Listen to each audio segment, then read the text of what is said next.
Okay, what I'd like to do then is to move right directly into the main program. I want to introduce very briefly our speaker. Many of you have already met him. He was here about a year or a year and a half ago. We met at that time over at the Hardesty Library. Some of you remember that. And he's back. Now, I learned just an hour ago that he comes to the States for a 90-day visa, and he does it surprisingly often. And so he's traveling. He's got 2 little ones at home. He's traveling the U.S. to arm us with the kind of information that we need in order to rescue our country from the freight train that it's on right now. I can't tell you how much of a debt of gratitude and obligation I feel to this guy. And if you've looked at those books, you know that they are footnoted like a textbook would need to be in college. And he did most of that research himself and personally. He was telling me stories about the libraries that he's gone in to prowl through. This is before the internet just popped everything up in front of you. He would prowl through these boxes of materials and find these little gems and photocopy them. And that's the level of research that Trevor has contributed to our world and to the freedom that we need to re-engage and recapture. He will tell you a little bit about himself, probably as much as we need to know. But you need to know that the books are for sale. I recommend them both. And I think that they ought to be on everybody's bookshelf. It's not necessarily something that you take to the beach with you. It's not beach reading necessarily. This is research information. If you want to know what the vetting criteria should have been for some of the people that are in leadership over us right now, this is the kind of resource that I can encourage you to take advantage of. So, without further ado, I'm going to introduce Trevor Loudon and give him a warm welcome and tell him how much we appreciate it.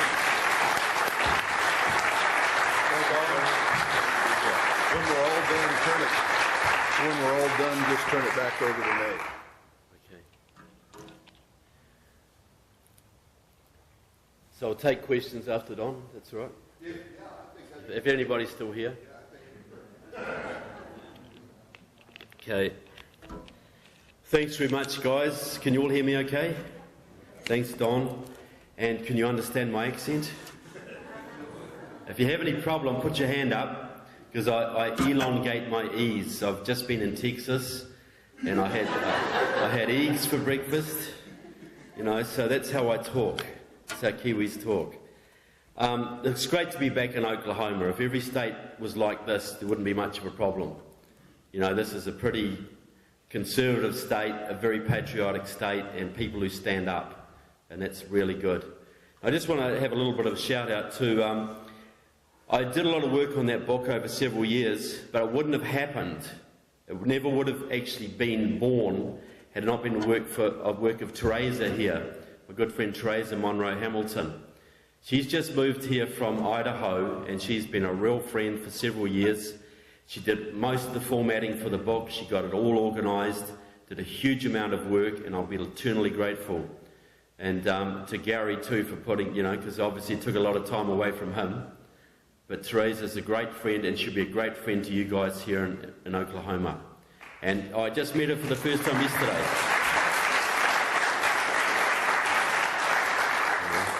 She's a real champion. Well, the first thing everyone asks, they say, why do I care? Why do I care about what happens in this country? I live way down in the South Pacific, 12,000 miles away. I have a genuine southern accent. And why do I worry? Well, first reason, there's 2 reasons. The first is simple gratitude.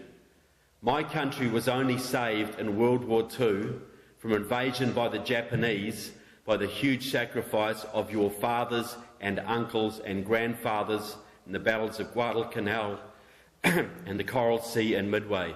And that memory lingers strong in my country today. So thank you. The second reason is related, but it's more selfish. Ronald Reagan had it right. This is the last best hope for mankind. If freedom fails in the United States, if you lose your constitution and your liberty and your economy and your military superiority, if you go down, the Western world goes down. If that happens to you folks, the bad guys of this planet, I'm talking Russia, China, Iran, Cuba, Nicaragua, Venezuela, North Korea, and their crazed Islamic allies, will basically carve up this planet amongst themselves. Now, I get emails all the time. People say, hey, look, if things turn bad here, can I come and live in New Zealand? I could start a consultancy, an immigration consultancy.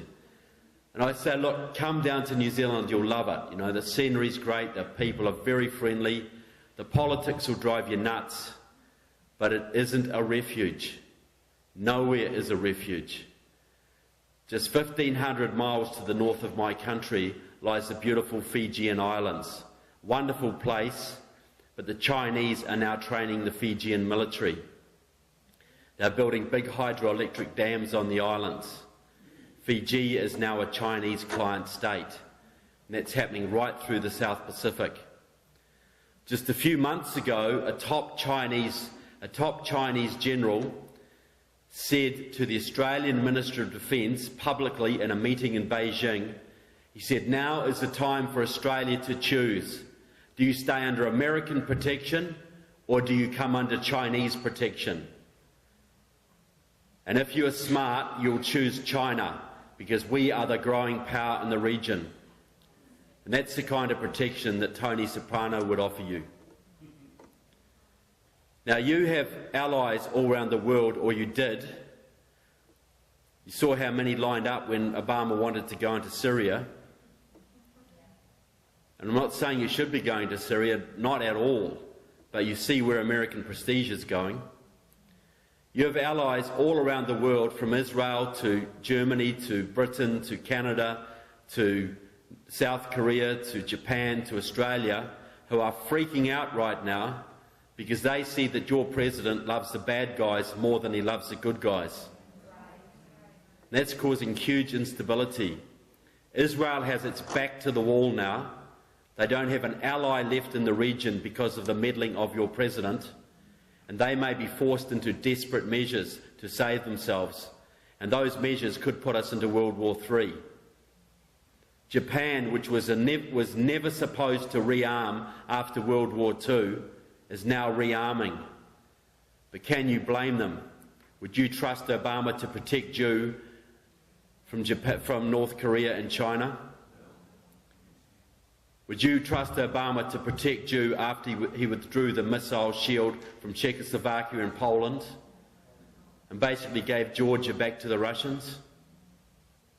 What happens to American allies, folks? They get treated no better than they get treated worse than America's enemies do. And that's serious. You have a president who cries peace all the time. He has a Nobel Peace Prize in his trophy cabinet, yet he is leading this country and this world into war.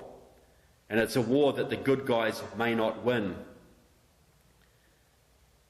And that's why I'm here, folks, because if you go down, we all go down. If you are saved, we are all saved. Now, my book, it's got a pretty provocative title. My first book was Barack Obama and the Enemies Within, 700 pages on Obama and his communist ties. I was the guy that first exposed the links between Obama and the communist Frank Marshall Davis. I exposed Van Jones, the communist green job czar, who was kicked out of the White House.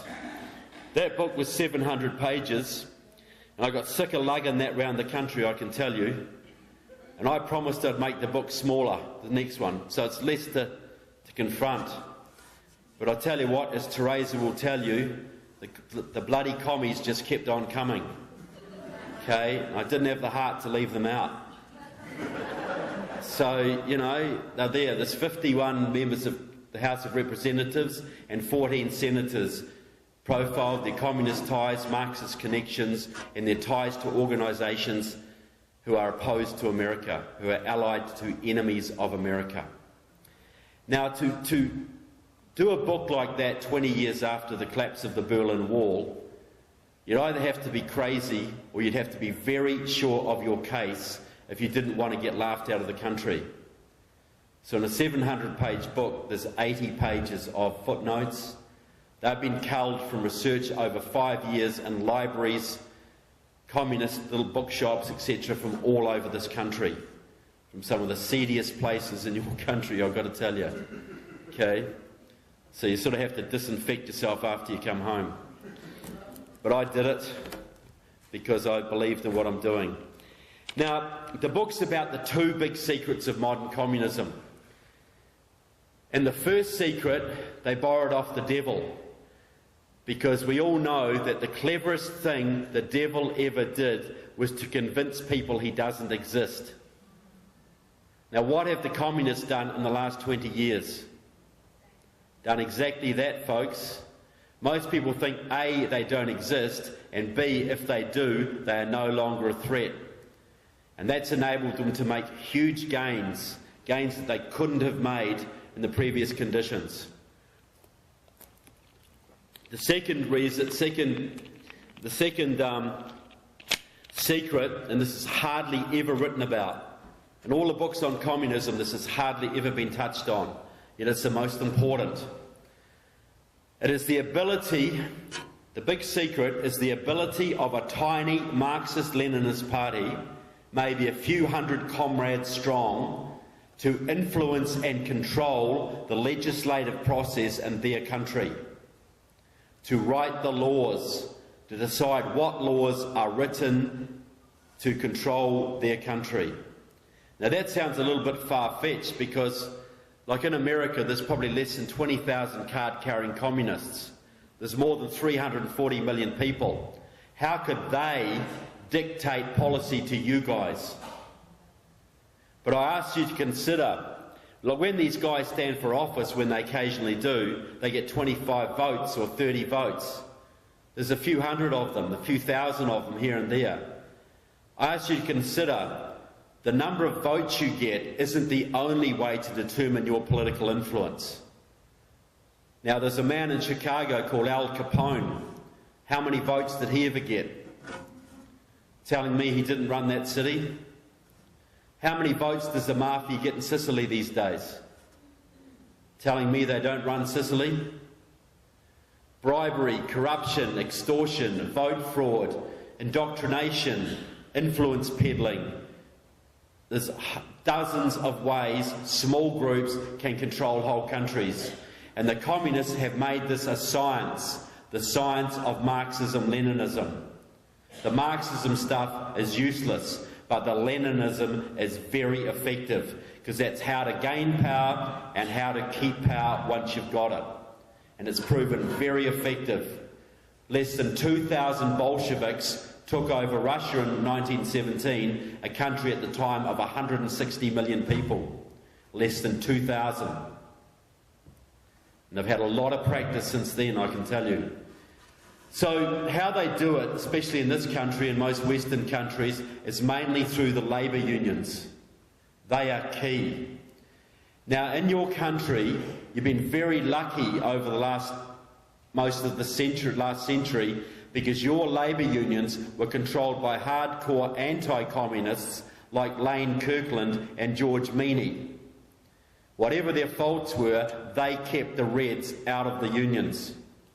But in 1995, your largest Marxist group, Democratic Socialists of America, even bigger than the Communist Party USA, which it works with, they staged a coup and they took over the labour unions. They took over the AFL-CIO, got rid of Lane Kirkland and his friends. They put their man, John Sweeney, in as president, and now their protege, Richard Trumka, is doing the job for them.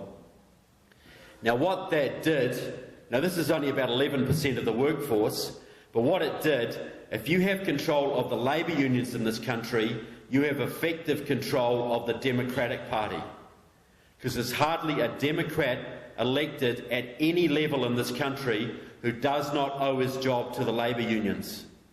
For manpower, for door knockers, for canvassers, for get out the vote, for vote fraud, for money, whatever they need, the unions do it for them. And he who pays the piper calls the tune. These guys are dependent on the unions and they take union instruction. So basically what happens is the communists set a policy. It might be, say, socialisation of student loans or Obamacare or whatever it is. They make it Labour union policy. The unions make it Democratic Party policy. And then the Democrats get it through the Congress, through the Senate, and signed off by the President. And that's how a tiny, tiny tail wags a very, very big dog. And they do it every day. Now, that sounds far-fetched though, you know, it's still a bit all airy-fairy. How about some real examples? Now, we'll go back to New Zealand, my country, back in 1984. That was the year we elected a socialist Labour government. The first thing they did was to enact legislation banning nuclear warships from our harbours. Now, as you guys were the only people sending nuclear warships into our harbours, overnight that destroyed the Australia, New Zealand, United States military alliance. ANZUS killed it stone cold dead, and it's still dead today. So how come at the height of the Cold War could a pro-Western, pro-American country like New Zealand so willingly turn its back on the Western alliance? You guys had saved our bacon only a generation before. So how could that happen? Well, this is how it was done. A few years after that, I had the privilege over several months of interviewing a New Zealander who had infiltrated our local Communist Party for our security intelligence services, the equivalent of your FBI. He was a government spy inside the Communist Party. And in 1983, he was given the greatest honour, him and 3 other comrades, the greatest honour any communist could enjoy. They were sent to Moscow to train at Lenin's Institute for Higher Learning in Leningradsky Prospect.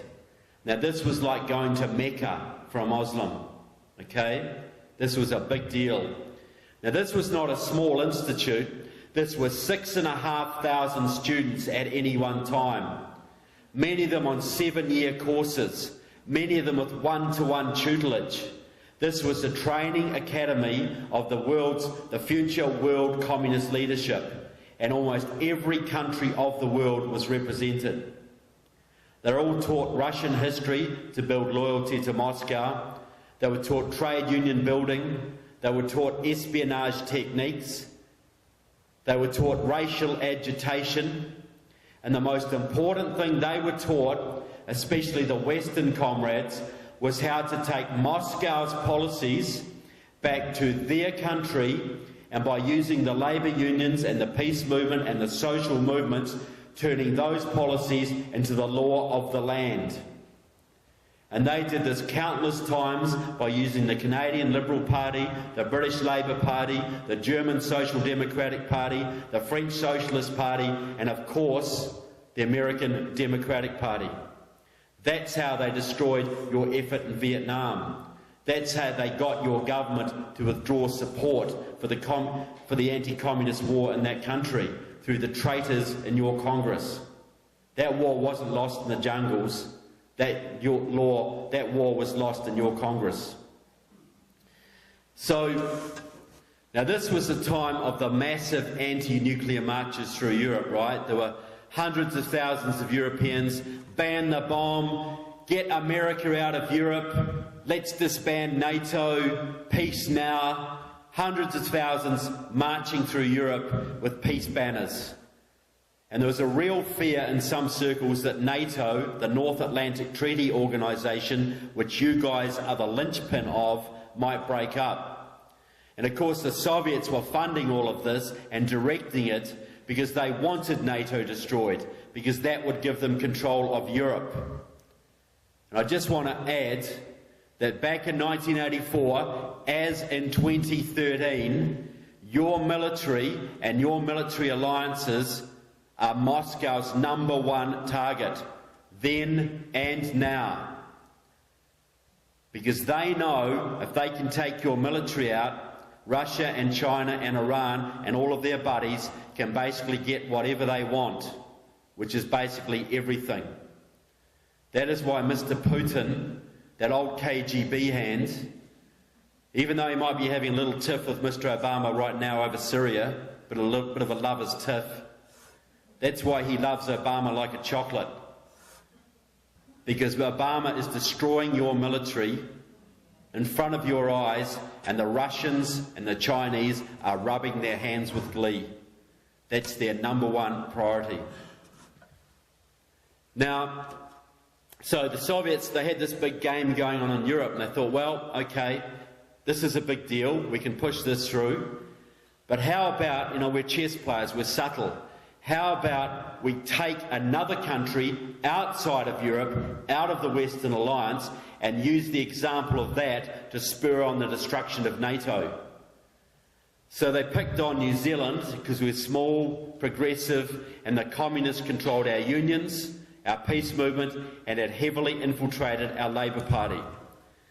But they had a bit of an issue. They thought, well, we can't do the old anti-American trick like they do in Latin America, because New Zealanders love America. This has to be different. We're going to have to sell this differently. And when I say sell, I mean that. If you think American corporations are good at marketing, they got nothing on Moscow. When they want to target a country, they bring in all their experts, their historians, their psychologists, their slogan experts, their sociologists. They know every country in the world back to front. The sporting teams, the culture, the religious makeup, the history. They know what slogans will sell. They've had 80 years of doing this. So they thought, well, New Zealand, this has got to be a patriotic thing. This is a small country standing up. So they brought up some slogans. New Zealanders standing up for peace. Kiwis standing against the nuclear arms race. New Zealanders striking an independent foreign policy course. Worked it all out. These four comrades, four of them, went back to New Zealand, held secret meetings with the Labour Party, with the unions, the peace movement. They mounted a big campaign. In 6 months, legislation was in front of our Parliament. It was signed off, and our alliance with your country was dead. Moscow could not believe how quickly it went. They were overjoyed. Now I'll tell you, now that you know what my accent sounds like, if you're standing down at Disney World or something and you hear some Kiwis there, they all love to go there, say, hey, what do you think of that anti-nuclear stand back in 1984? How'd that go? I guarantee you, most of them will puff out their chest with pride, big, thump their chest and say, yeah, we did it. We stood up for peace. We were the mouse that roared. Be so proud of it. And hardly one of them in 4 million has any idea that those policies they so love were designed by the KGB at Lenin's Institute for Higher Learning. A whole country was suckered, and it's still suckered today. But could this happen in your country? Is it possible? If I'd said that 10 years ago, what would you have said? Probably not. Pretty hard to imagine in the Bush era, right? Okay, well, I'm going to give some examples. I want to start with a small one first. I want to tell a little story. Then I want to give an example. But tell me, are there any Vietnam veterans in the room? You said, well, thank you. I knew there'd be some. Well, this might make some people a little bit angry, this one. Now, a few months ago, your president had a meeting in Washington with the communist premier of Vietnam. And while he had that, he made some public statements, and one of them was a bit controversial on the conservative blogosphere. Obama said, it's well known that Ho Chi Minh, who was the communist leader of Vietnam during the war, was a big admirer of Thomas Jefferson and the American Constitution. Can you believe that one? Well, there's an element of truth in it in a sick sort of way. But the fact that Obama said this, he would have known the backstory because he was mentored at the knee of the communist propagandist Frank Marshall Davis. He would have known this. This was sort of a nod, nod, wink, wink to the comrades. Yeah, don't worry, I'm on your side. So what happened? The real story was this. Ho Chi Minh, who was a 20-year veteran of the Communist Party, blood of thousands on his hands, a hardcore Stalinist, trained at the Lenin School, was leading communist guerrillas during World War II against the Japanese, just like they did in China. Now your OSS, your Office of Strategic Services, the forerunner of your CIA, was working with the communists against the Japanese. And that was quite handy because the OSS was shot full of communists because they were deliberately recruited by Wild Bill Donovan, the man who set it up, because he got people out of the Abraham Lincoln Brigades, the American communists who fought on the side of Stalin in the Spanish Civil War, because he wanted people with European military experience for his new organisation. And they were never cleaned out, not fully, so your CIA was penetrated from day one. And also note the name. The American comrades didn't go to Spain as the Karl Marx Brigade or the Vladimir Lenin Brigade or the Joseph Stalin Brigade. They were the Abraham Lincoln Brigade. Just as the communists had an Abraham Lincoln School in Chicago and a Jefferson School in New York. They loved to hide their revolution under the cloak of your revolution, just as your president does all the time. So, Ho Chi Minh and the OSS got rid of the Japanese, but the next job was to get rid of the French colonialists who came back after the war, because it was a French colony. Now Ho Chi Minh thought, well, the Americans helped me against the Japanese, I'm going to get them to help me oust the French, because he knew FDR didn't like the French very much, and he even wrote letters asking FDR for military aid. And he knew he had to do this, he had to get American public opinion on board. And he couldn't do that if he went round spouting on about Vladimir Lenin and the dictatorship of the proletariat and Stalin and whatever. But he could do that if he went around the country talking about Thomas Jefferson and the American Constitution and the Bill of Rights. He got up in front of a huge rally in downtown Hanoi, OSS officers all around. I'm a huge fan of Thomas Jefferson.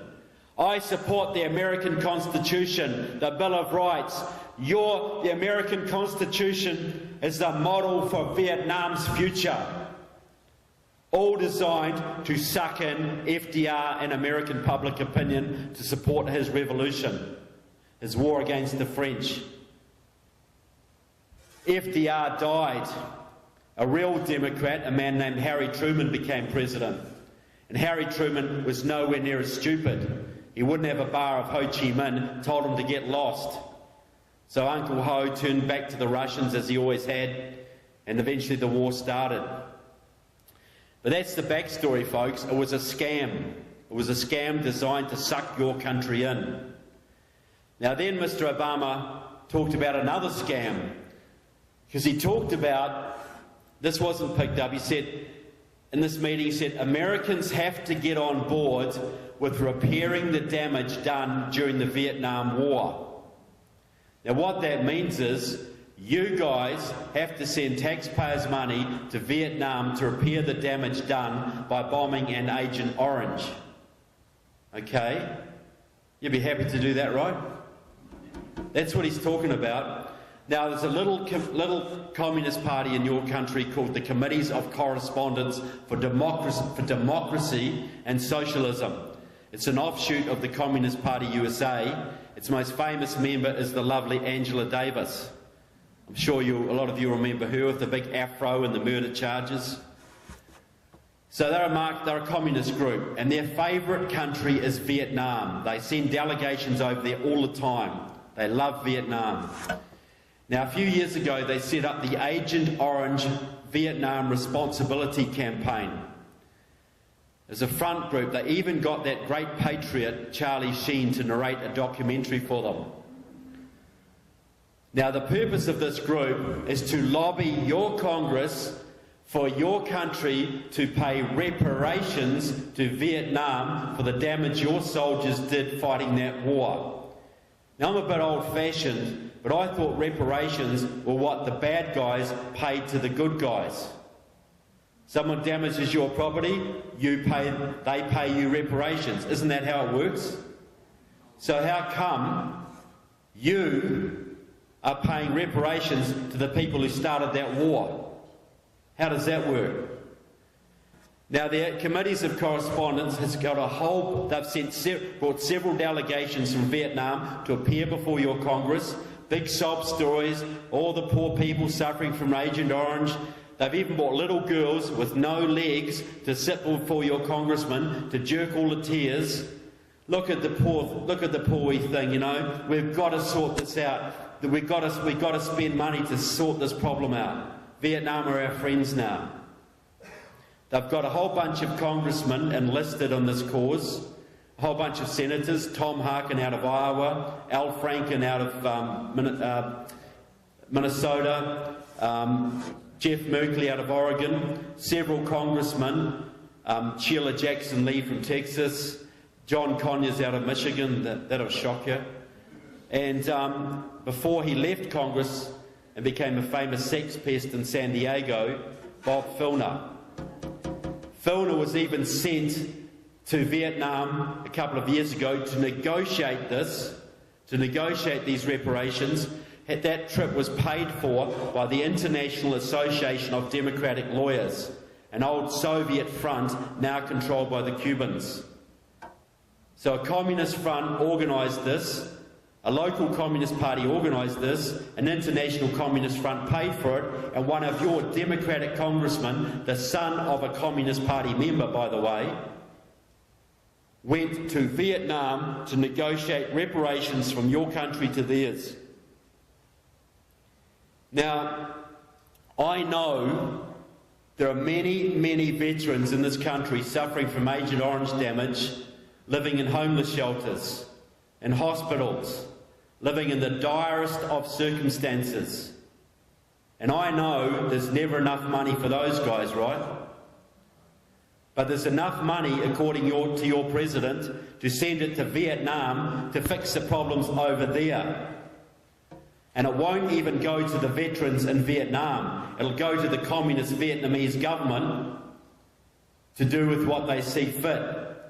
A transfer payment from you hard-working people to the communist dictators of Vietnam. And your president is on board with it, and there's legislation pending before your Congress now. And I write a chapter in this book. It's called The Vietnam Scam. It's all very well documented. That's 300 communists, that's all it is, influencing policy in your country right now. Does that make you a little bit angry? Should hope so. Okay, a bigger thing. Something that should resonate right through the South. Immigration, specifically the granting of amnesty and voting rights and citizenship to at least 12 million illegals, and God knows how many to follow. Now, certain elements in the Republican Party, like your favourite people, John McCain and Lindsey Graham and dear old Marco Rubio, have been going around saying this will be good for the GOP. Because these people, when they get citizenship, they're going to start voting Republican, right? Okay? Just like those 90% of the black population in this country who've been voting Democrat for more than 90% Democrat for 50 years, they're all going to change in a hurry, aren't they? And the 80% of the Jewish population who have voted Democrat for more than 100 years, they're going to change in a hurry? Now maybe these will. The Latinos are very socially conservative people. And if they are sold right, yeah, they could change slowly. But that's in 20 or 30 years, folks. We've got 2 election cycles to save this country. And I'm going to back that up later on. But that's how much time we've got. We've got 3 years. You think they're all going to change in 3 years? They hate the Republican Party right now. There's a whole network of Spanish language radio stations in this country run by Marxists pumping out anti-GOP, anti-American propaganda 24/7. The GOP doesn't seem to realise this. So, but why does the left... No, well, I just will explain too. So why do these Republicans, who are smart people, support this? I would suggest the only reason I can think of, because they're beholden to certain vested interests like the Chamber of Commerce and certain agribusiness who wants cheap labour to staff their factories and farms. And that trumps your border security and your national integrity. A few more bucks in their pockets is far more important than the future security of your country.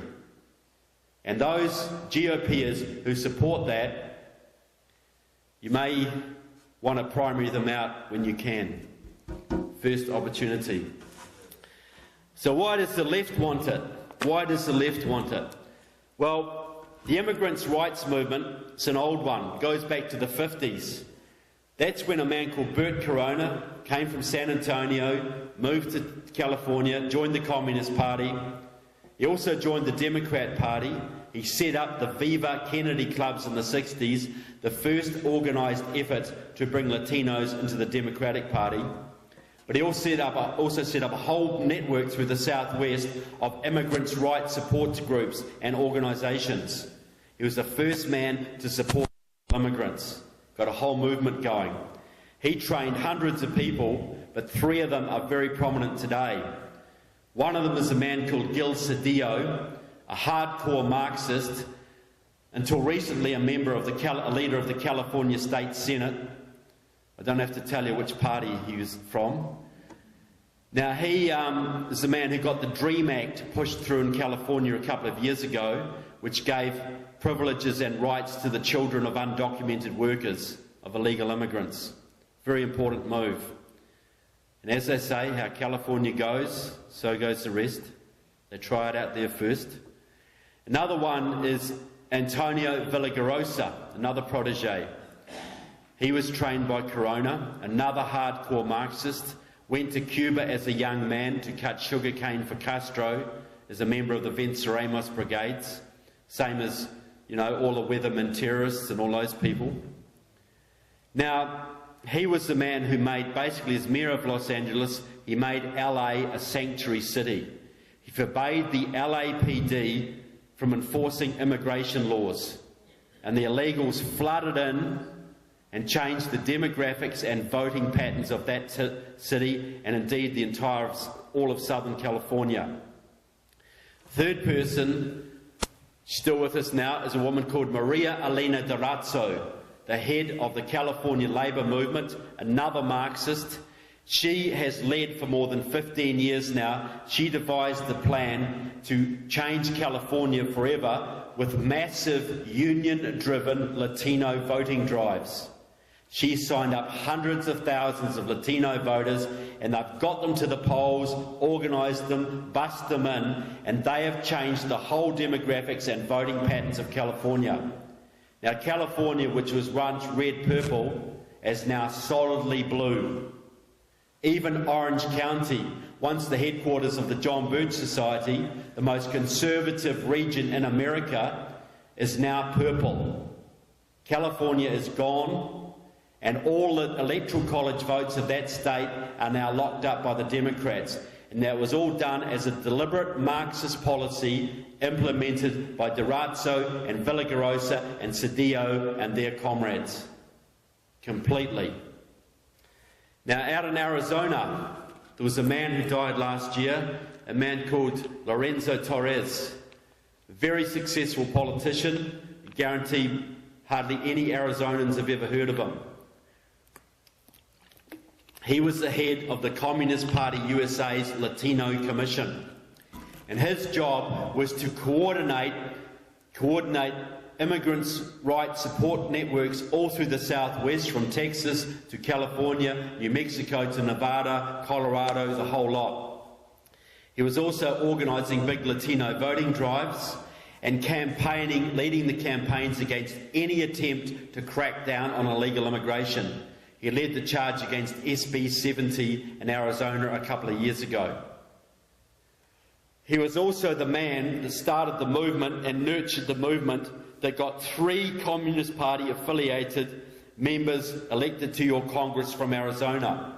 One of the reddest states in the Union, one of the most libertarian, has 3 Communist Party affiliated congressmen. Raul Grijalva, Ed Pastor, and the freshman Kirsten Sinema, all Communist Party supporters, all in your Congress right now influencing policy. All done by Lorenzo Torres. There's a third man, a man called Eliseo Medina. He's very much with us now. He is the man that got the immigration bill before your Senate. He's the Executive Vice President of the SEIU Union, the largest union in your country and the one with the biggest Latino membership. And he is right now, or has been, coordinating union members all around the country to riot and demonstrate outside the offices of Republican congressmen to force them and pressure them to bring a bill before this Congress, an immigration bill, to get it passed. Because it's his #1 priority. And he's been working with Raul Grijalva, the Communist Party supporter, and the leader of the immigrants' rights movement in your House of Representatives, Luis Gutierrez out of Illinois, a former member of the Marxist-Leninist Puerto Rican Socialist Party. They've all been working. Medina is the leader of the immigrants' rights movement, 100% in this country. He's also a former member of Obama's Latino Advisory Committee, a big-time member of Democratic Socialists of America, open supporter of the Communist Party USA. Now, to prove a point, which organisation in this country 20 years ago was the most hardcore anti-illegal immigration? Which organisation was constantly lobbying Congress to penalise any employer who employed illegal immigrants? Who was it? The AFL-CIO. The unions, because they saw that illegal immigrants were unfair competition for their members, and they would drive wages and conditions down. That was a logical standpoint from their point of view. Now today, which organisation is leading the charge for the legalisation of illegal immigrants? The AFL-CIO. So what's changed? Why was it bad for workers once and good for workers now? Well, the answer is it isn't. It was bad for workers then, it's bad for workers now, but the difference is in 1995 the AFL-CIO was taken over by the Marxists. And illegal immigrants are not very good for workers, but they are bloody good for Marxist revolution. And that is now the agenda of the AFL-CIO. They will sell out their membership to get their revolution. That's what they're doing. And the man who engineered that change, who got the AFL-CIO to change their policy in 2000 at their conference in Los Angeles from anti to pro-illegal immigrant, was Eliseo Medina. He did it on his own, virtually. A Marxist got them to change that policy. So why does Medina want this? Why does the left want this? What's in it for them? Of course, they do want more members, that's one thing, just as the Catholic Church has climbed on board to get more parishioners. That's all part of it, and the Chamber of Commerce jumps in to get more cheap labour. But the real driving force is the progressive movement. So why do they want it? Well, Eliseo Medina let the cat out of the bag at a meeting 2 years ago in Washington, D.C. It's all quoted in my book. Everything I say here is all in the book. And he said, he was talking to the progressive crowd, he said, the #1 priority for our movement, we have to get an immigration bill passed, we have to get amnesty and voting rights for at least 12 million undocumented workers. It's our #1 priority. And did he speak about compassion, or reuniting families, or reinvigorating the economy, or giving immigrants a break? Not a word. All he spoke about was the numbers. Because he said this. He said in 2008, Latinos went for Obama and progressive candidates by 80%. If we stand by these people and get them voting rights, they will stand with us. That will give us at least 8 million more votes for the Democratic Party. That will give us a governing majority, not just for the next couple of election cycles, but for the foreseeable future. A governing majority. In other words, a Democratic Party, one-party state. Think about it, folks. They've got California, right?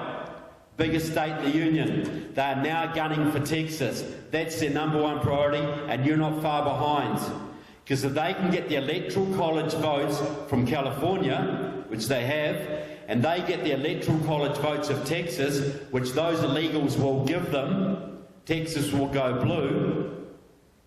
That will make it mathematically impossible for the Republicans to ever win another presidential election. Ever.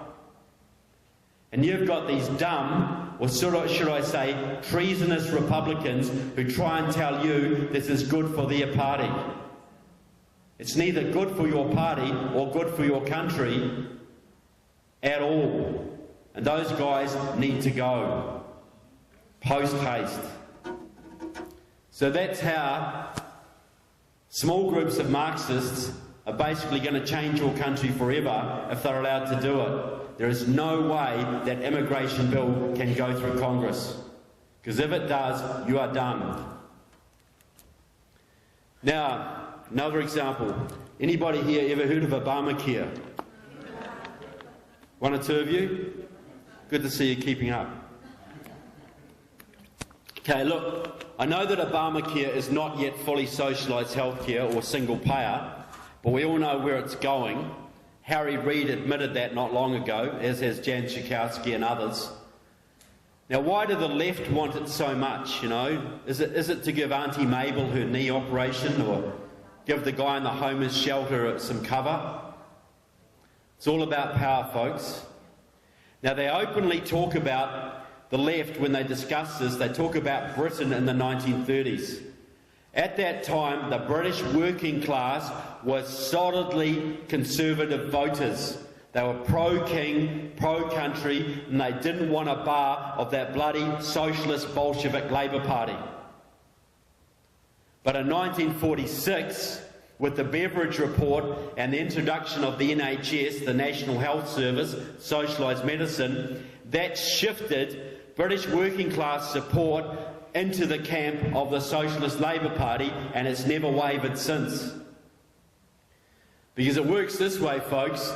If you've got socialised healthcare and you're dependent on it, no matter how bad it is and how much it sucks, and I come from a country that's had it all my life and it sucks big time, no matter how bad it is, you vote for the party who's going to keep it, not the party who wants to take it away. Once it's in, it's in.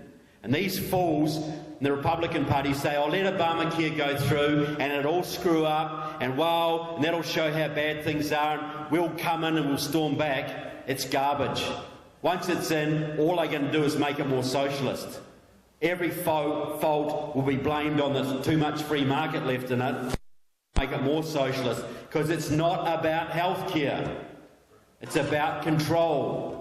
That's what these stupid GOP hierarchy don't understand.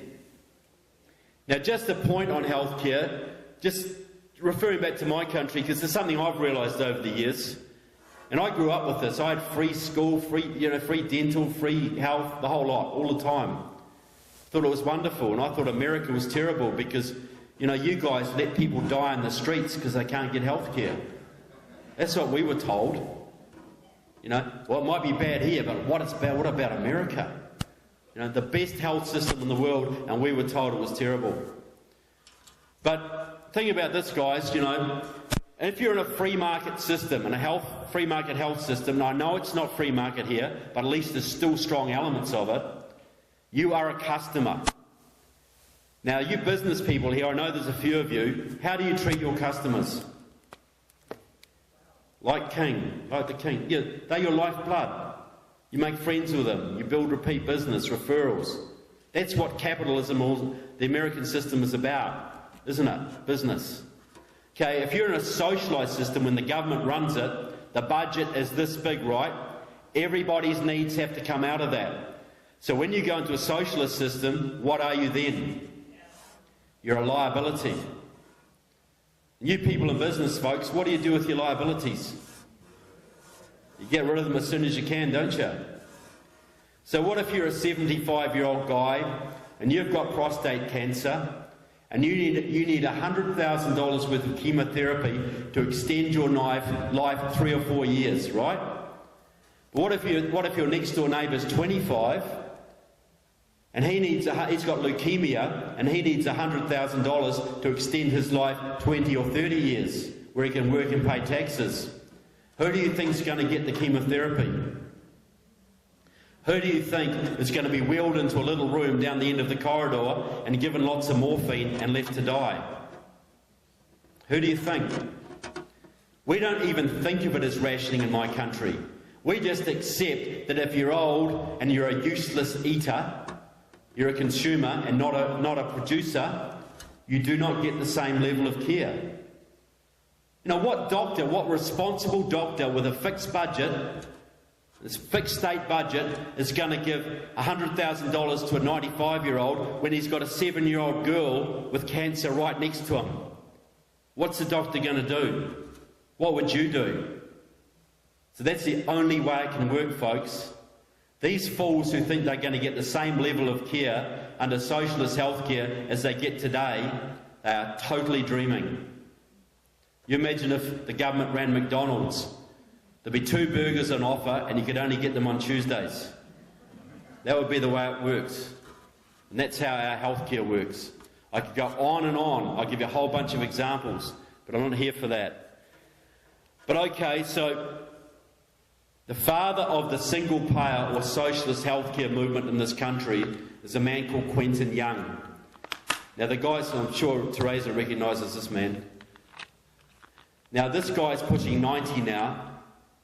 I tell you what, in my darker moments, I wish he'd moved to Britain 15 years ago, because he wouldn't be with us now. But he didn't. He stayed here and enjoyed your system. He's been pushing this for 50 years. He set up Physicians for a National Health Plan, a whole bunch of networks, organisations, dozens of them. Worked with the AMA, worked with Canadian doctors, worked with several of your congressmen like John Conyers to get single-payer bills in front of your Congress on several occasions. And every time they've been voted down. But in 2009, with the Affordable Health Care Act,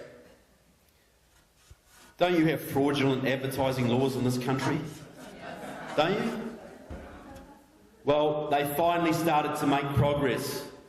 And it's not surprising that the progress was made under Obama, because for many years in Chicago, Quentin Young was Mr. Obama's personal physician. He openly claims credit for indoctrinating Obama into the ideas of socialist healthcare.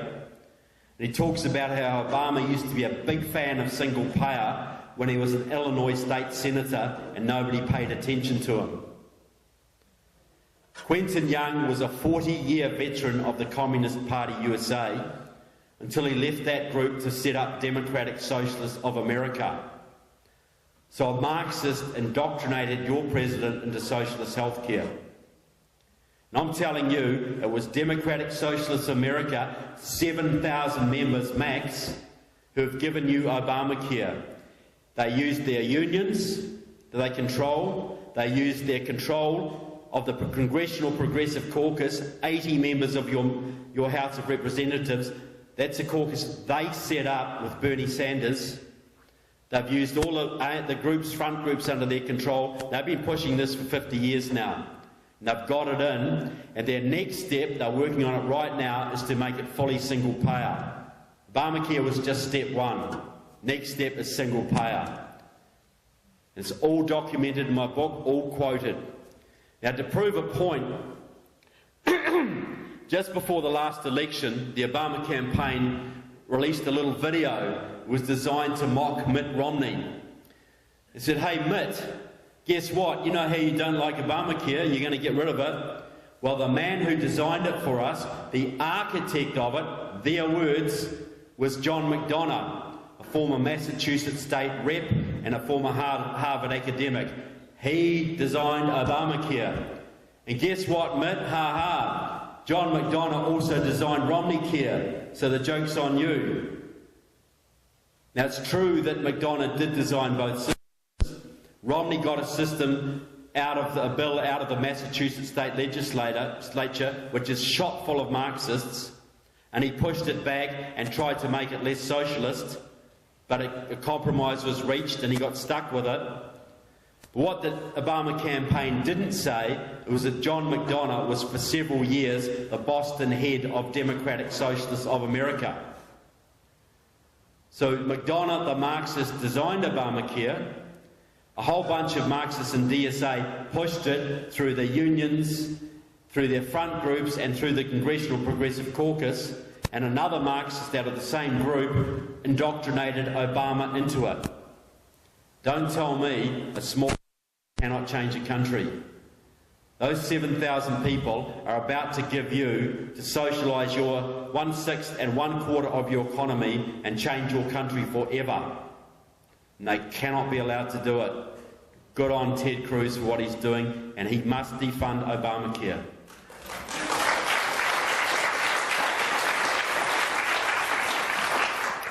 Okay, now the other big feature of my book is really, anybody here ever applied for a job with the federal government who's not too proud to admit it? Okay, now I'm not talking defence jobs, they're perfectly legitimate, and probably at least 0.5% of the rest are legitimate. But okay, did you have to get a security clearance, sir? Yes, I did. The FBI, they went through your underwear drawers, did they? They do your family background though, and your history and your associates and people who went to school with, and and for high jobs they go through your drug habits, overseas travel, everything. Okay, you understand what I'm talking about then. So that's, I think that's fair enough. If you want a job with the federal government, they should know who you are and if they can trust you, because you might be guarding a nuclear facility one day. You might be guarding the president. You might have sensitive secrets on your desk. There's a whole range of reasons why you need to be trusted.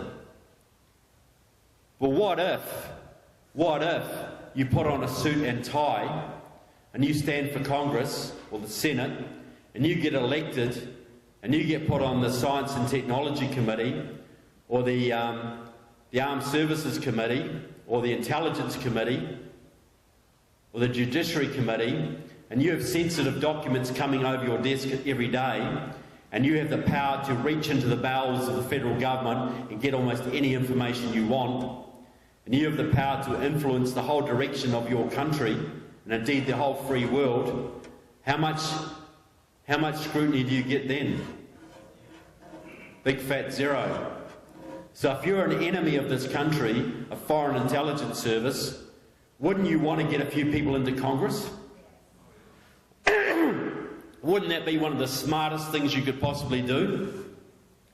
So what if you're like, what about, say, Barbara Lee, who was a former member of the Committees of Correspondence, who's been to Cuba at least 6 times to conference with the Castro brothers? What about Rosa DeLauro, top Democrat, who's a very close relationship with the head of the Connecticut Communist Party, who's incidentally the daughter-in-law of a former Soviet spy? What about Judy Chu, that beautifully coiffed Chinese lady out of California, who used to hang around with the Communist Workers' Party, the most violent Maoist sect in your country? What about Patty Murray out of Washington State, who hangs around with the Communist Party up there? Or Tammy Baldwin, who's in the support network for the Colombian narco-terrorist groups? Or what about Danny Davis and Jan Schakowsky and Jerry Nadler, who have all been card-carrying members of the Democratic Socialists of America? Or Jim McDermott, who's had a communist as his aide and went to Iraq for a propaganda visit paid for by Saddam Hussein's intelligence services? Or Raul Grijalva, who's written for the Communist Party publication? Or, Barbara Mikulski, who used to go down to Nicaragua and propagandise for the Sandinistas? What if you're someone like that? How much scrutiny do you get? You get none, because they will say the media is meant to do it. And now you understand why they took over the media a long time ago. Because they knew they had to get people into your government, and they had to make sure your media did not expose them. And they're there, folks. You've got members of the Congressional Progressive Caucus who go down to Cuba on a regular basis to confer with the Castro brothers, and he boasts about this, I quote him in the book, how to change US policy to make your country open up to Cuba, to relax travel and trade restrictions. Now, what did they used to call it when people from your country would go to an enemy country and confer with them on how to alter policy in your country? What was that word? Treason. What was the penalty for that, folks? It's happening every day. Every day. There are people in your Congress who are allied with Cuba, with China, with Iran and North Korea, the Socialist International and the Russian Communist Party. In there right now. And you see them on TV every night in their suits and ties and their beautiful haircuts, and they are selling you out every day.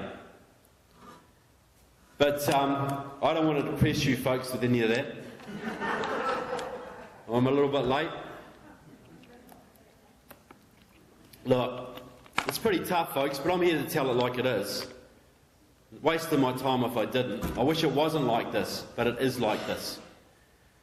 Look, if I thought there was no hope for America, I'd be back in New Zealand right now, building bunkers and stocking up on baked beans. And I'm not mocking prepping at all. You should all be looking into that. But in 2008, the left thought they had a slam dunk. They had the House, they had the Senate, they had their man in the White House.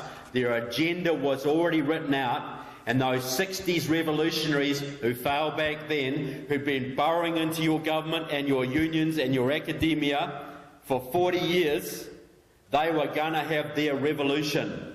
Their time had finally come. All their ducks were in a row, and they were going to steamroll Middle America out of existence once and for all. The great Satan was about to be taken out. But in 2009 and 2010, something miraculous happened. And I do not use that word lightly at all. You guys happened.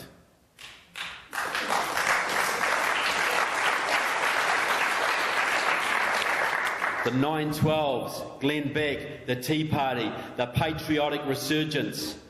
You guys came out of left field, or should I say right field, and you took me as much by surprise as you did the left, but you blogged and you emailed and you marched and you rallied and you phone banked and you agitated and you put some spine into that GOP, and you guys took back the House in 2010. And what did that do? That brought the agenda of the left to a grinding, screeching halt. They had it in the bag.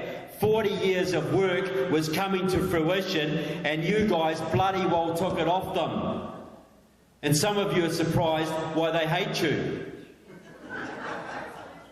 Why they call you dirty names. Racists, teabaggers. Do you think if you hadn't been effective, if you hadn't taken it off them, they'd bother? They hate you because you took away their toys. You took their prize off them. I've got to say, folks, I know how tough it is in your movement, how dispiriting it can be sometimes, but you really need to give yourself some credit. You need to give yourselves a huge pat on the back, because had you not did what you did then, all the left's agenda would be in now. Cap and trade, card check, immigration reform, Obamacare, all of it would already be there. Obama has openly said he would have got a lot more of agenda through without the Tea Party Republicans. He's admitted that. You guys saved your country. You gave it a second chance. Now, is that worth a pat on the back or not?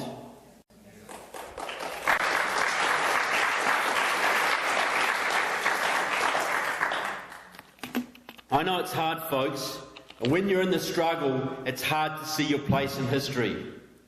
You think back to those first American revolutionaries, freezing to death in the snow, lost every battle, chased from state to state. Do you think they saw their place in history? Do you think they saw the amazing country they were creating? Do you think they saw what they were giving you? It's hard, guys, I know. But what you've done, you did that, but you've also kick-started the Second American Revolution. Because of you and Glenn Beck and the likes of you, there are more people in this country today who understand the Constitution and the Bill of Rights and the separation of powers and all those things that make your country exceptional. There are more people who understand that than any time in 100 years, I would say. I've been to more than 30 states out of the 57 in this union. Did you pick up on that?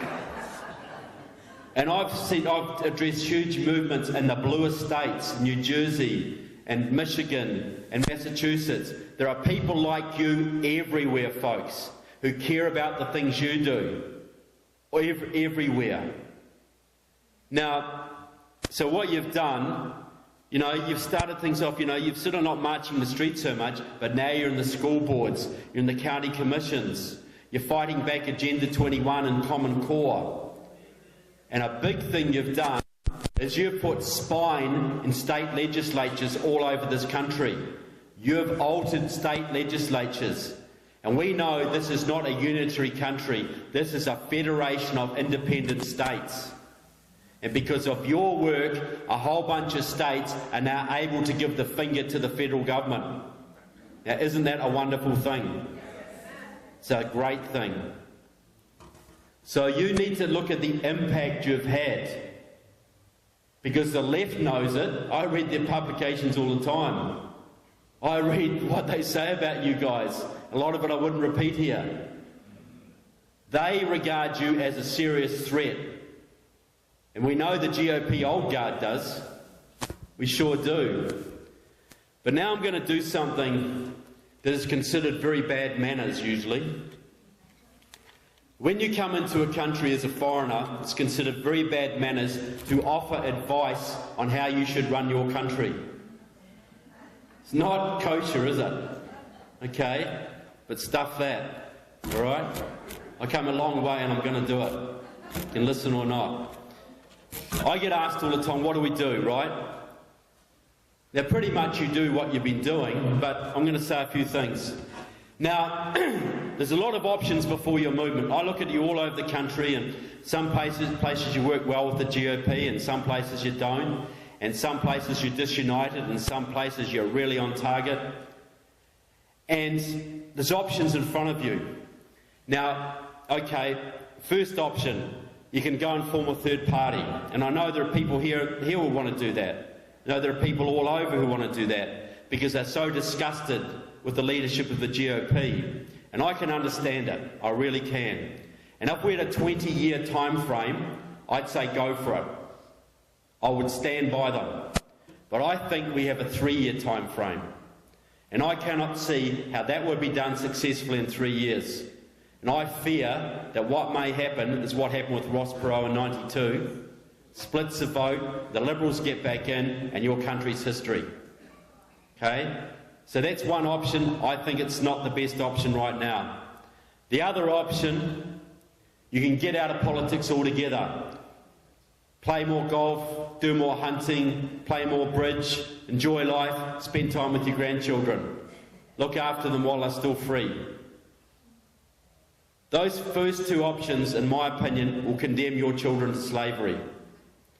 The third option is to concentrate only on local issues. Now, I'm not knocking the local issues, but that will also condemn your children to slavery. Because the big thing, it was like Nazi Germany. 1933, the Nazis got in because the two opposition parties who could have beaten them, the Nazis had 33% of the vote, the opposition could have combined and beat them, but they wouldn't do it. Too much ego involved. So the Nazis got in, and look what happened. The Democrats get back in again, folks, and they've got 8 million illegals up their sleeve. They're going to be even more arrogant than they are today. And they're just not going to send the IRS after you. The whole machinery of the state will come down on their enemies. And this will not be like France, folks. This will be on the way to Venezuela and Cuba. So realistically, there is only one organised force, like it or not, in this country that can stop the Democrats in the next election. That is the GOP. Now, I have no great regard for the GOP leadership, as I'm sure you've probably gathered by now. Okay? But they have a framework, a voting base, money, and some good people. Some good people. Now, to win the next election, to have any chance to counter the voter fraud, the union scams and whatever, you need every single element of your coalition. You need those young libertarian kids, the Ron Paul supporters, the people who vote for Gary Johnson, that 1%. You need them. You cannot afford to spurn them. You need the several million evangelical Christians who didn't bother to vote last time. You need the 2 million Republicans who didn't bother to vote last time.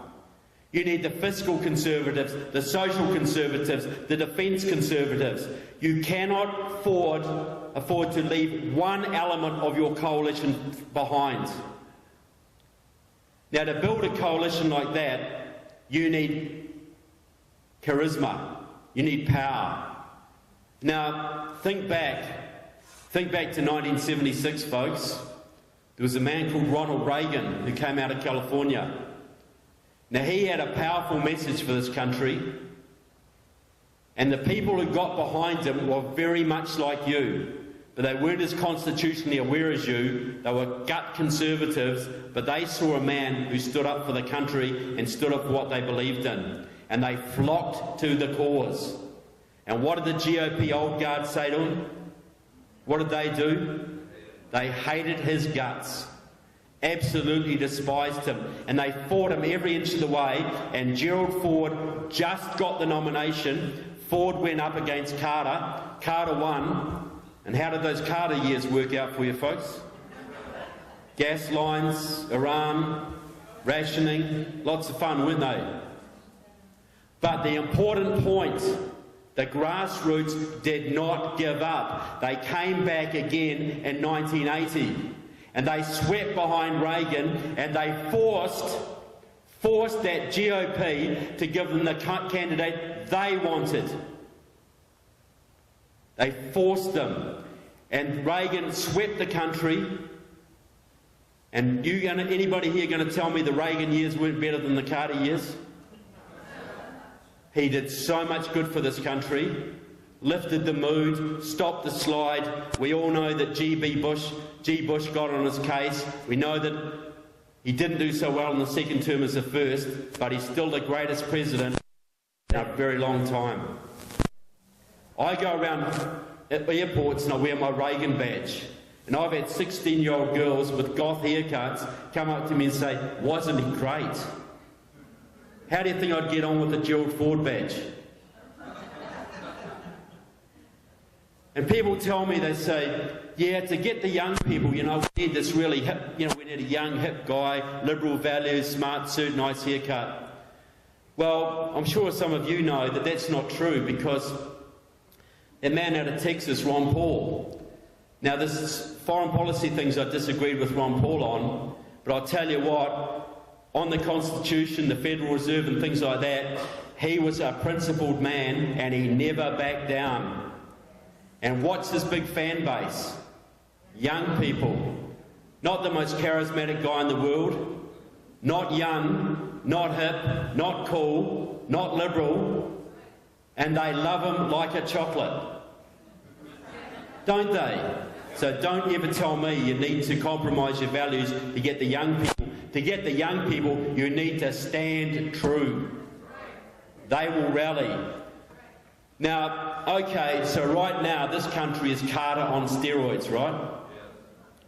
So we need a Reagan on steroids to fix that. We don't just need to fix it, we need to go way beyond Reagan. We need to restore your constitution and gut the federal government. Gut it. Okay, we need to do that. So to do that, we need someone of principle, but we need even more than that. Now I'm going to suggest, this is what I do. Now, anyone could come up. There could be anybody springing up in the future. But right now, there's one man I could see who could lead this charge. Ted Cruz. Okay?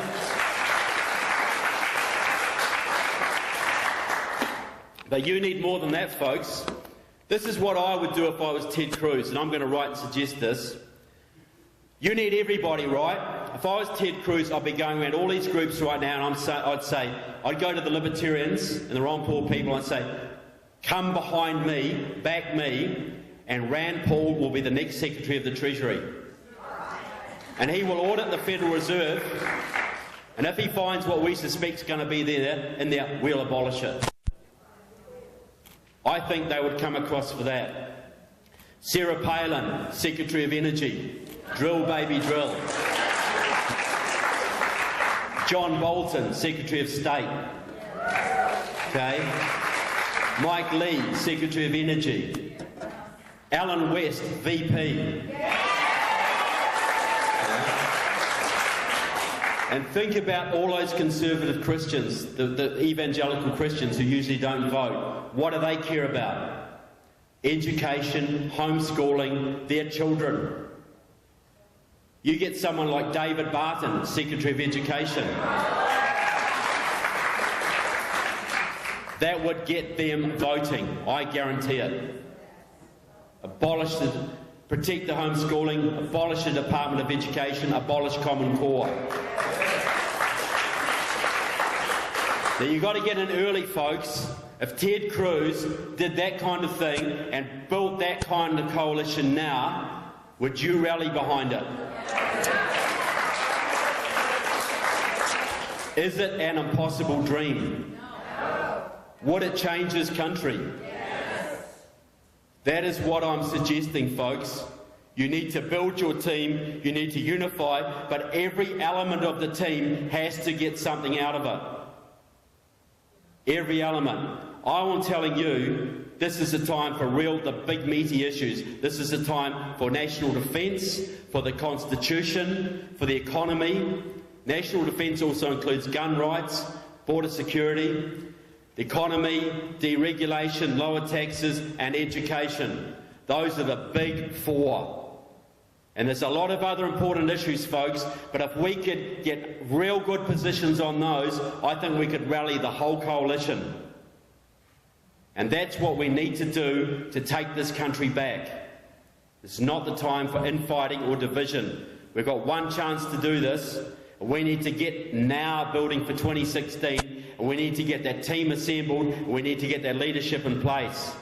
Because if we don't do that, that bloody GOP will give you Jeb Bush or Chris Christie. And you will lose. And you will be toast. But if you guys do what the Reagan coalition did in 1980, you stay the course and come back, you can achieve the best team, the best leadership this country has seen for 200 years. Because it's all there and the base is there. That first American Revolution, folks, less than 10% of the population supported it, 40% supported the British, and less than 3% fought in it. You have got the largest base of true constitutionalists in this country you've had for decades. And you've got the leaders up there who can lead. You have to get behind them and put them in place now. Right now. So, you know, that is what I think could be done, or a variant of that. And it could change this country forever. And if you're thinking about, okay, do I do this or not, you know, I've got things to do. Well, you think about your kids, folks. Because this is going to be the first country, if you do nothing, where your kids are worse off than you were. And it's going to be a lot worse off, and your grandchildren even worse off. So this is a chance, folks. Now we all, we think it's tough now, but that first American Revolution, a bunch of farmers and lawyers and shopkeepers and blacksmiths, and I've got to say pastors, we know what we're talking about, Bible in one hand, long rifle in the other, united by an idea, took on the greatest military empire the world has ever known, and they beat them. And there's a great quote from Goethe that I love, the German poet. If you are bold, powerful forces will come to your aid. Well, we know in that revolution they were bold. They put everything on the line. And they were rich men, most of them. They didn't have to. They put everything on the line, and powerful forces did come to their aid. One of them was the French, but there was a lot more than that. There were miraculous things happen. That revolution never should have been won, but it was. Now I'm telling you folks, if you stand up now and are bold, do you think powerful forces will not come to your aid? Do you think amazing things that you cannot foresee right now will happen?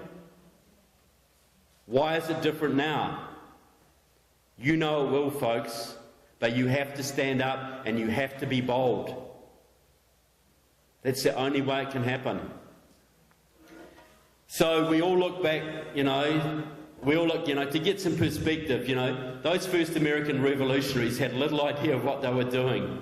But we can see now, because we look back in history, we can see the incredible sacrifice, the incredible bravery, the courage, the fortitude that they endured. Because we can see it from history. They were chased across every state. They were freezing and starving in Valley Forge. They were done, almost defeated. But they came back to the surprise attack at Yorktown and beat the British. It's never over till it's over. Exactly. George Washington, he understood it was miraculous. Absolutely he did. Okay, it's tough now, folks, but if you want some perspective in this, you want to make some decisions, because you've had 5 years of this and it's hard work. But what I'm asking for is another 3.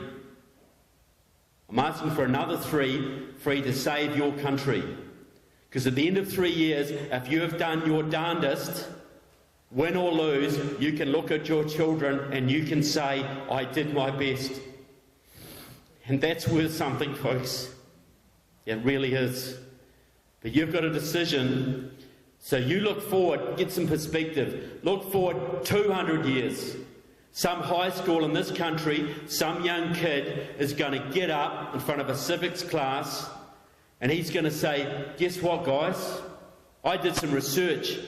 You know how we've studied history, that second American Revolution back in the 2000s, when a lot of people thought this country was done. The patriots stood up, and against all the odds, they took back the country and restored the Constitution. And the liberty and prosperity we enjoy today, we owe to what they did back then. Well, guess what, guys? I did some research into my family. I look back. I found out that my great-great-great-great-great-grandma and granddaddy, they were 912ers in this town. How proud would you be? I just want to say to you folks, thank you so much for what you're doing for your country, for my country, and for liberty. God bless America, and God bless you all. Thank you.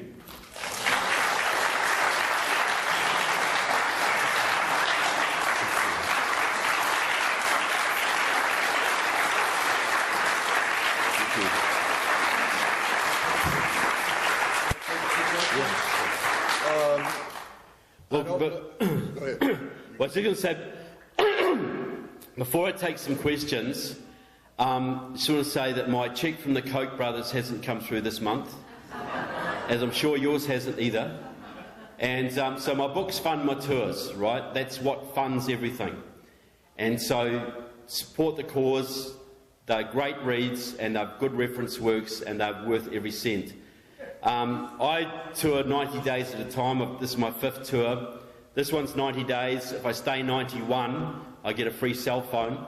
Okay? But that's all I get. So please keep that in mind. Okay, and I'll sign them for free. But any questions? Did you? Oh, cool. Well, I'll be down there till later on. Yeah. Isn't it wonderful? Only in America. Thanks. Okay. How are you, ma'am? Thanks. Roger.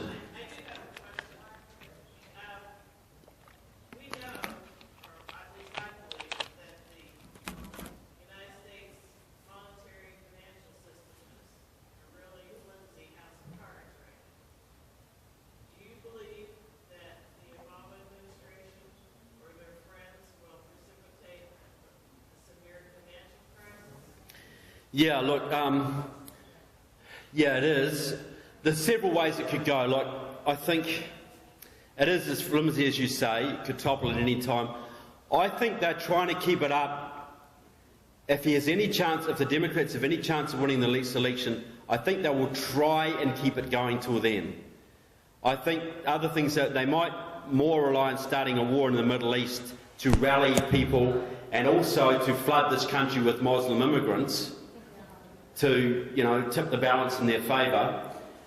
I tell you what, if the Republicans got back in again, though, I think they'd withdraw the House, they'd pull the rug out straight away then, and you'd be dealing with Ted Cruz or whatever, we're dealing with a huge catastrophe first day in office.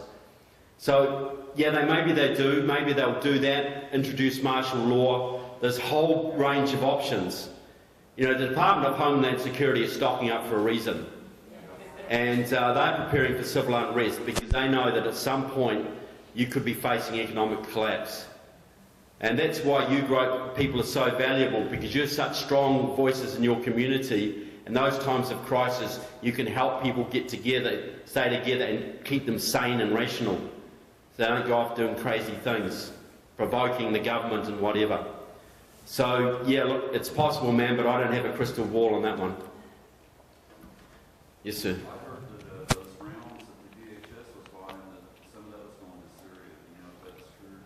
I don't know, but look, it wouldn't surprise me in the least, There's all sorts of illegal stuff. Obama just is back, he's pushing these Sunni regimes wherever he can. It's his hobby. That's what he's there to do. He doesn't give a damn about your country. Yes, ma'am. Oh no, this lady here first, then sorry. I do not believe that Obama won the last election legitimately, and I do not believe that he will stop at anything to keep in power the next election cycle. Yeah. And I also have not seen anyone of any kind of power or fortitude stand up and say this was not a legal election. So what's to say that no matter how much hard work or money that we put into this next election, that we are going to get any kind of result? There isn't, to be honest, and the voting fraud is a big problem. Like the GOP signed an agreement with the Democrats about 15 years ago they would not contest voting fraud. I don't know when that expires, but that's handicapped. That's a legal agreement they signed. That's why, look, there are efforts like True the Vote, and a lot of this has been pushed back. It's a lot harder to do the voting fraud than it was in 2008. It was a little bit harder in 2012, and hopefully it'll be even harder again. But it will happen, you're quite right. That's why you need such a big coalition that you need to win by 5 or 10 points, not 1 or 2 points. Because the voting fraud margin they can push it out to 2 or 3. I don't think they could do 10, that would just be going too far. So that's why you have to win big. And but I take your problem, man, that they will stop at nothing. This is war. This is war for the future of your country. But I'll tell you, and just another little point, because I've had people say to me, yeah, okay, I'm in the militia, and when it comes to push to shove, we're going to rise up and we're going to take these people out. We're going to have war in this country, and they think this is great. How many people would die? Millions of innocent people would die. Men, women and children. This wouldn't be old-fashioned war. This would be brutal and bloody. And if the government looked like it was losing, they would bring Russian and Chinese troops and Venezuelans and Cubans onto your soil, and they would have no compunction about shooting you guys. So that's why we've got to win this. We've got one more chance to win this peacefully, without big loss of life. And I think we've got to do every single thing and hang on to the slim chance we've got to try and win this. That's my philosophy. Yeah, well, I think your wife wanted to say something first. Yes? Yeah, and then she should get a go before you. Let me break in for just a second. I'm going to break in and then we'll resume questions, but we do have a bucket that we would like to pass, and this money, as we collect it, in addition to the sale of the books, will go as a love offering to Trevor. So if you want to help him in his mission, and believe me, he is on a mission, and if you want to get him going, talk to him about the UN next time. Yeah. But please be generous, and let's help Trevor continue the work that he's been doing. Thank you very much. It's a good point, because it all helps, definitely. A lot of air travel and things involved in this. But yes, ma'am.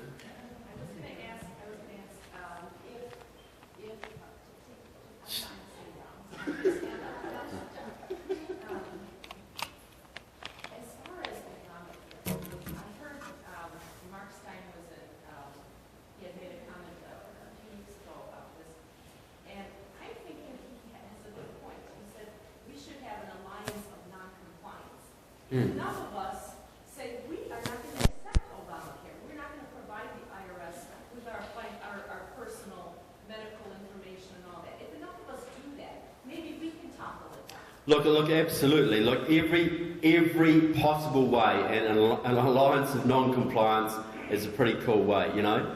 We've got to try and defund it. We've got to, every single way you can stop it. Hold it back, retard it, or whatever. I agree. And Mark Stein is a very smart guy, and I'll usually listen to what he has to say. Yeah, absolutely.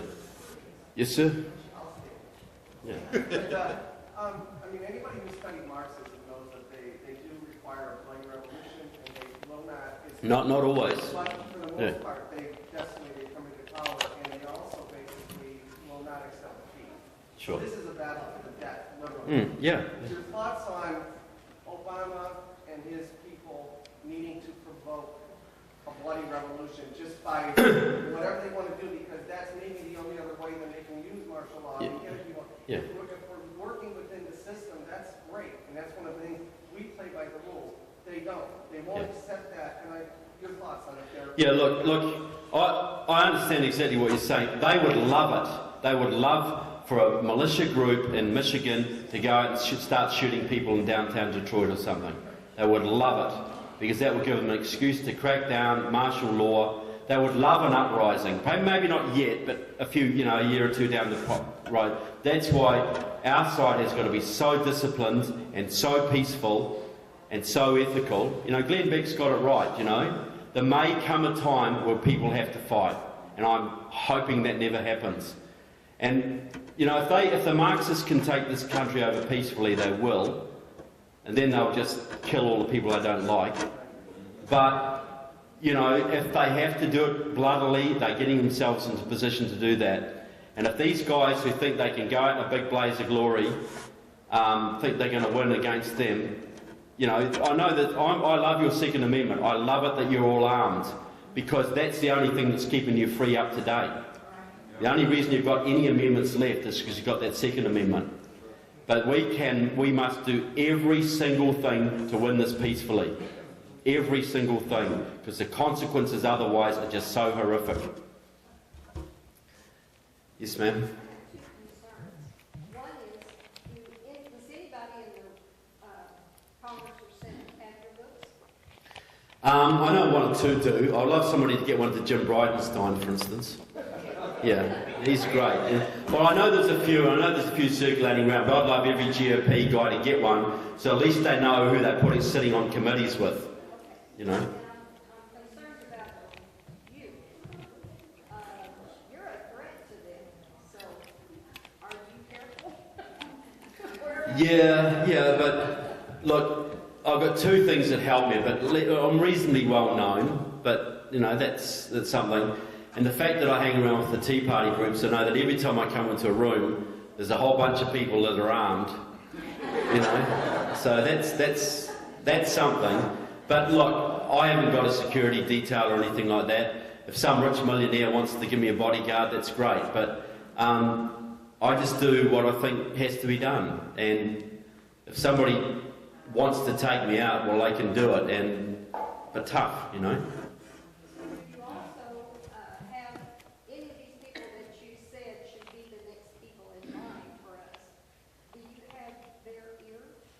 No, not really. You know, I could reach most of them, I suppose, if I had to. But I really want it to come from you guys, you know. I'm going to write some articles. I did an article recently called How the Tea Party Can Save America and the World, a plea from New Zealand. And that went pretty viral around the groups. But I'm going, but Google that, How the Tea Party Can Save America and the World, Trevor Loudon. Tell me about your website, Trevor. Yeah, trevorloudon.com. And I've got another website too, and Teresa's helped me a lot with this. It's called KeyWiki. And that is like a Wikipedia of the US left. There's 63,000 profiles on that of commies, socialists, congressmen, state reps, anarchists, peace activists, unionists, academics, journalists, ratbags, you know. KeyWiki, KEYWIK. But you go to trevorloudon.com, but just Google How the Tea Party Can Save America and the World, a plea from New Zealand. It's been republished several times.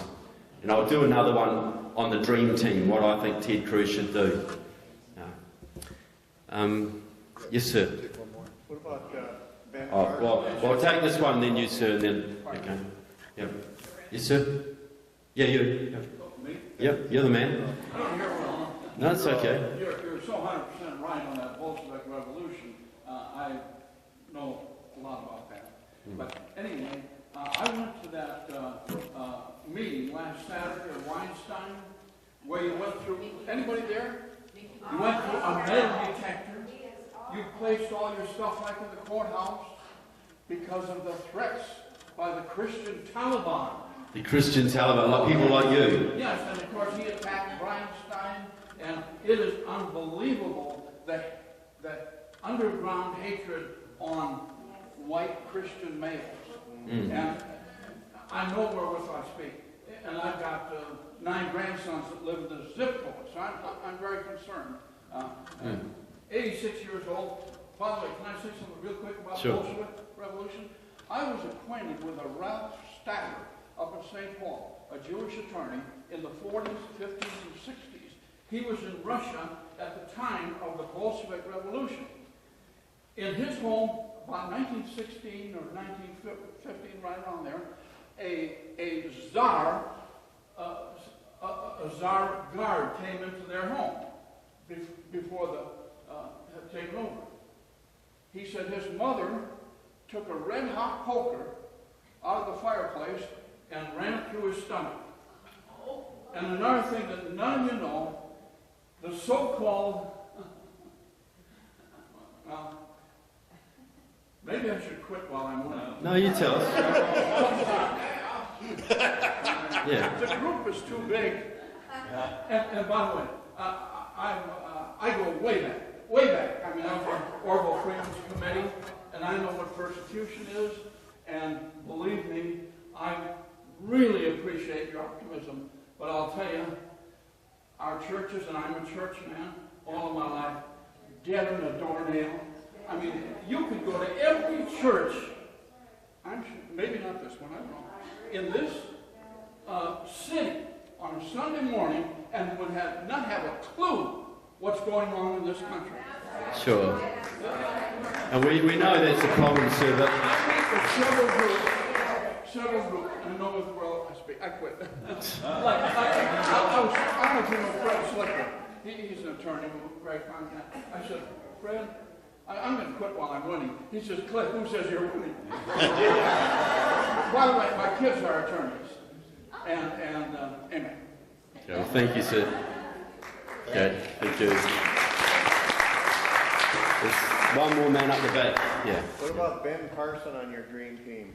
Yeah, well, look, he could well be there, you know. Like, I know he's a great man. The only negative thing I've heard is he's a bit soft on the Second Amendment.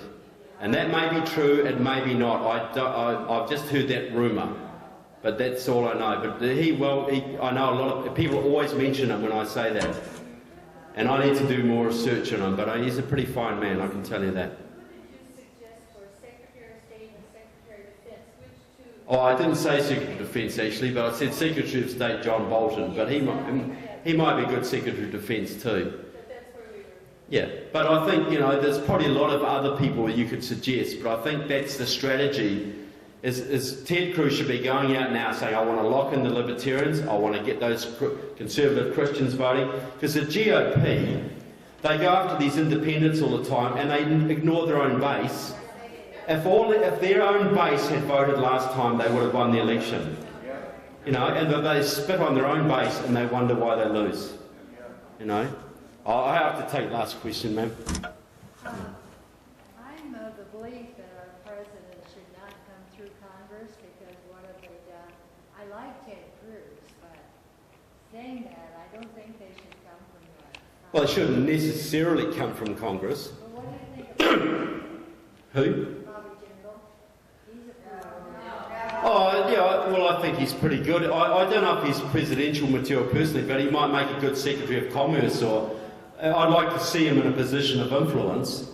I don't know enough about him, and I just don't see him as quite charismatic enough, but I don't know. He's certainly someone who should be in the leadership. The one I see, I just can't see Ted Cruz being beaten right now for charisma and guts and integrity and stand up, And then there might be someone comes along tomorrow, who knows? But I think he's going to play a significant role, that man. Why are the Republicans not fighting the Obamacare like they should? Because they're gutless wimps who just don't care. They're basically trying to sabotage Ted Cruz. They are like the same Republicans who were there in Reagan's day. If those John Boehner and Karl Rove were back there now, back in Reagan's days, they'd be fighting Reagan just like they're fighting Ted Cruz now. There'll be no difference because they care. They just think they're so cool and they're the elite and they run things and manage things and they don't want anybody to ruffle feathers. This is the time for ruffling feathers, folks. If we're going to ever ruffle feathers and cause a stink, this is the time to do it. Anybody that isn't prepared to do that shouldn't be in Congress or the Senate. Simple. You think back to Winston Churchill, There's Neville Chamberlain, there's Winston Churchill. Neville Chamberlain, we can work with Hitler. He's not, if we build bridges, we can work with this man and we can have peace in our time. Winston Churchill, he is a fascist dictator, he is a menace to Europe and he must be stopped. Who do we remember now? Who is regarded as a feather ruffler in his day? That's the way it goes. But I just want to say to you folks, thanks very much, Don, for doing everything. Thanks for the whole team for being here tonight. I do regard you as a team, I do regard you as friends, and I do regard you as the best people in this country. So keep doing what you're doing, you're on the right path, just stay the course. So thanks very much for having me here tonight, folks. Thank you.